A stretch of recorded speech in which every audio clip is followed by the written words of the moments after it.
Panguva ino tipinda panapa indo BBC vanobuda vachipa an update pamusoro aiwa pewarfare newobeing yaComrade Geza. Sana pina masvika mudanyorwa panapa ndope vandoti bosubscribe like or turn the bell icon.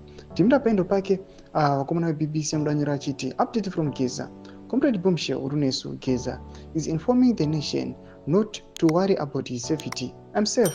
People should be ready for Arab Spring kind of shutdown very soon.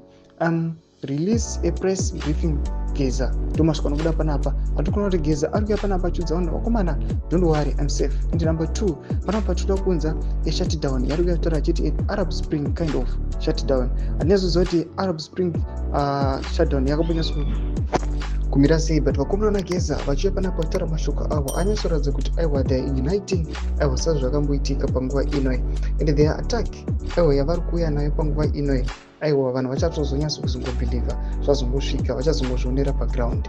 Panapa mashoko anouya achipiwa neupdate nevakomana veBBC Zimbabwe vatikuona kuti panguva inoi aiwa the political environment munyika yeZimbabwe isisiri stable, nevakomana vanenge vachiuya panapa vachiuya vachitaura mashoko anonyatso kutaona kuti nyangwe nemacitizens vanyatsokuona kuti apa hapana chavo, but just watch and see.